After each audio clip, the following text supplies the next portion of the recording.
Chapter 5. Bless me, mother, for I have hunted. Should we bring the dogs? Sulan whispered to Mosh as they arranged their hunting gear in Mosh's hut. Not this time. Trainer Jashi told me that her best dog has something wrong with the paw. The other is still learning not to bark.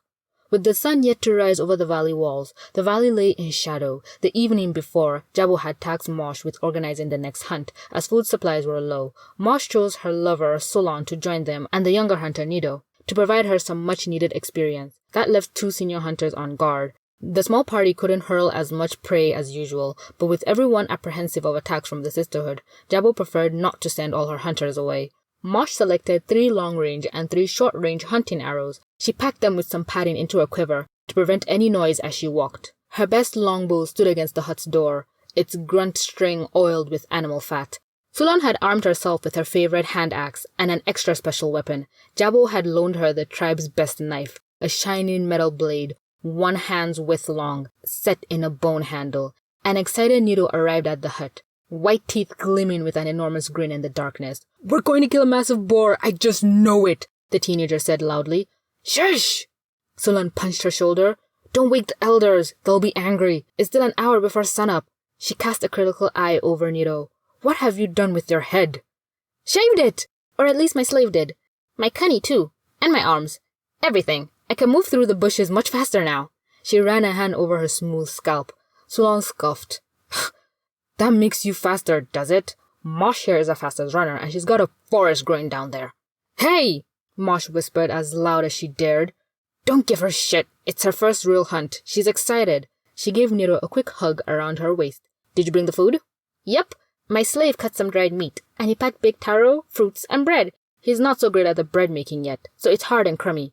"He didn't pack the bread with the fruits, did he?" Sulan asked. "I hate it when it goes all soggy."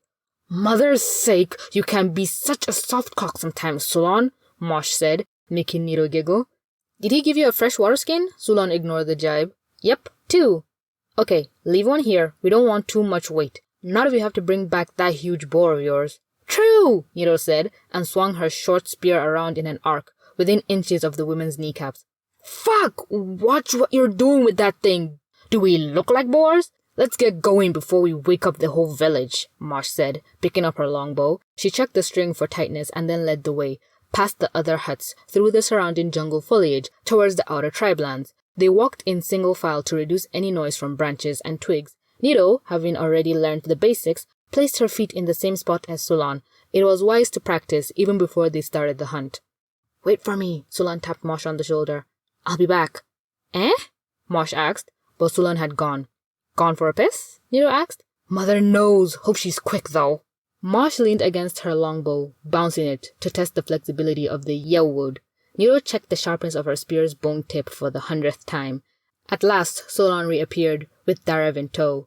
"Oh, you're not serious," Mosh said. "What's he for?" "To help us carry the food back, dummy. Plus, I thought it would be fun." "Fun? We're on a hunt. It's not a fucking game. Why don't we just bring along the chickens and rabbits and other animals as well? Make it a proper picnic." "Don't be silly. He'll be useful." "Well, you better hope Jabu doesn't find out. You won't be her favorite for very long if she does. You know it's forbidden to take men on a hunt."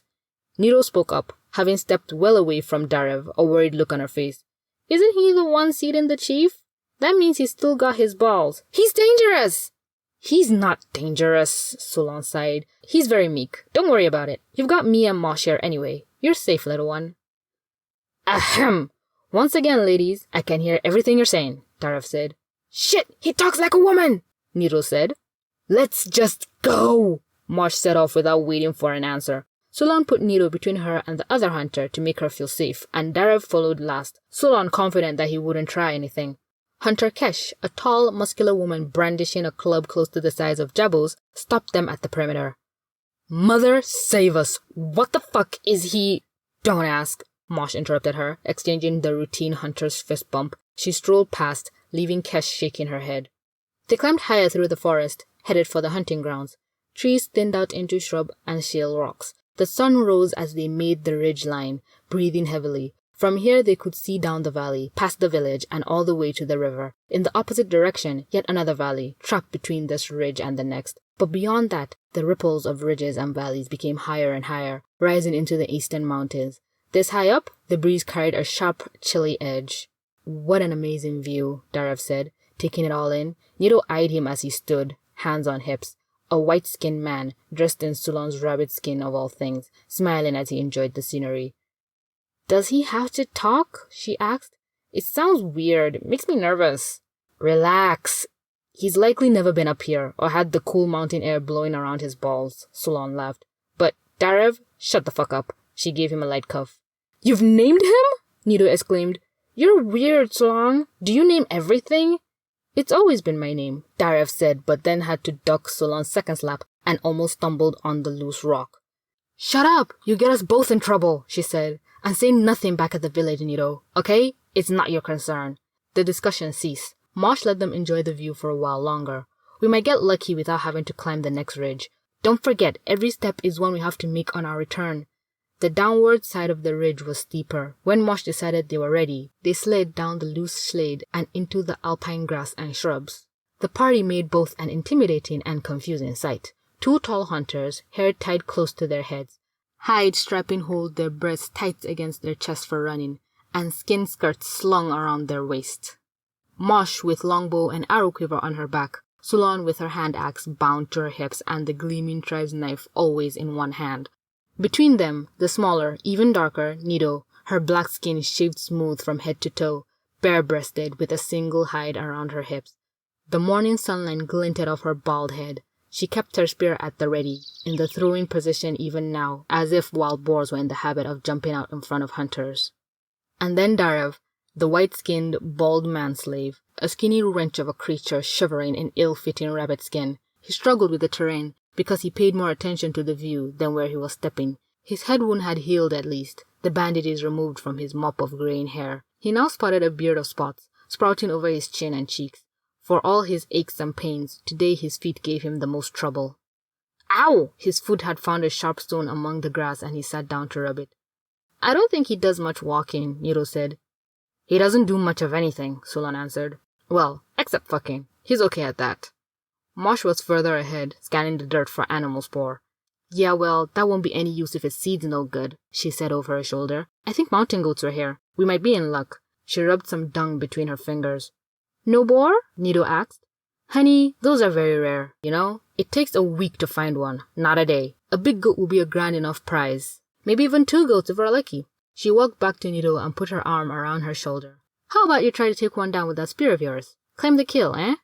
Nido seemed happy with that. Mosh followed the goat sign, while also trying to keep them downwind of their prey. They made their way in single file again through the thickening bush. Darev even learned to follow in Sulan's footsteps and avoided the loud snap of breaking twigs. When Mosh held her hand high in a fist, they all stopped. At least, Darev stopped by bumping into the back of Sulan. Watch it, she whispered back at him. If I want your cock up me, I'll tell you. Up ahead, between the trees, a brown mountain goat grazed on the lush moss sprouting from the fallen branch. Without a sound, Mosh crushed down to the undergrowth and turned on her stomach. She held a finger up to Nido, instructing her to stay standing. Sulan already knew what to do. She also lowered herself, and dragging Darev down with her. He didn't need to be told to remain silent. Mosh crawled closer to Nido, who had taken up her throwing stance. She clapped Nido's leading ankle in both hands with a firm grip. Sulan held her trailing foot in the same manner. The 2 senior hunters lay prone beneath the junior. They held their hunter in her stance, providing extra support and stability. Nido drew her arm back and let her spear fly. The weapon whistled through the air, straight and true, and buried its tip into the goat's neck. It reared up, sending nearby birds screeching into the sky. Mosh and Sulan let go of Nido's feet, and the teenager sprinted to the goat before it could run far, even wounded. She reached it and drove the spear deeper into its neck, the killing act. Meanwhile, Mosh took off, sprinting at a 90-degree angle through the undergrowth. She let out a terrifying hunter's cry, a primitive scream that sent a shiver down Darev's spine. Mother of mercy, I almost pissed myself, he said. Sulan smiled. Mosh spotted another one. It's always worth trying to chase it down, even after it's hurt us.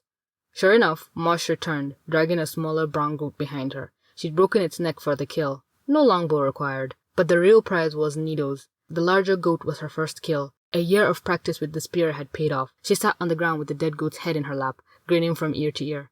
Bless me, mother, for I have hunted, she whispered to the sky. Sulan walked over and rubbed her head. She gave Nido the tribal knife. You should be the one to use it. Make the first cuts, and then we'll help you skin it and gut it. Nido looked like her heart would burst with pride as she bent over the goat and set to work. Darvid could only sit and watch as the three women stripped the kill of its skin and then split a steaming pile of innards into the moss. The carcass was then split in two, with the help of Sulan's hand axe. The process was repeated with Mosh's smaller kill. This one was no split. She'd be able to carry it herself. Sulan and Darev would try to carry half each of Nido's, who would have the honor of returning to the village unburdened. The man made himself useful. He retrieved the water skin from Nido's bag and offered it to each woman as they worked. They took it and drank. Even Nido didn't shrink away from his outstretched hand. "Hey, you have to blood wash me," she announced with glee.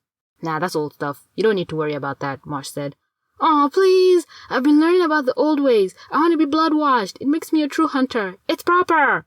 Sulan looked over at Mosh as she finished gutting the small goat. Mosh shrugged. "Sure, if she wants it. It'll be fun. We've got lots of time and a heavy walk back. Let her have her moment first." "Yes!" Nido clapped her hands and stood up among the pile of guts surrounding her. "Wash me!" The two women laughed and rose. Mosh stripped Nido's hide off her, rendering her nude. Both Mosh and Sulan dipped their hands into the remains of Nido's kill. They came away dripping blood and painted Nido with it. "Arms first," Mosh instructed. "Then you can lift them up." Nido held both arms out straight and had them coated with dripping goat's blood. She twisted them to ensure full coverage.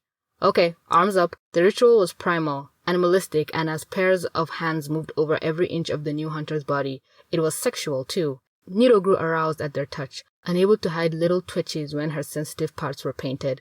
Sulan smiled up at Nido as she rubbed a handful of blood between her legs, coating her bare sex, turning it from black to red. She pushed her low lips apart before asking, "You want?" "Yes, please." So Sulan slid a bloody finger into Nido, and when she became wetter, 2 fingers, the young hunter moved her feet further apart and swayed against Sulan's hand.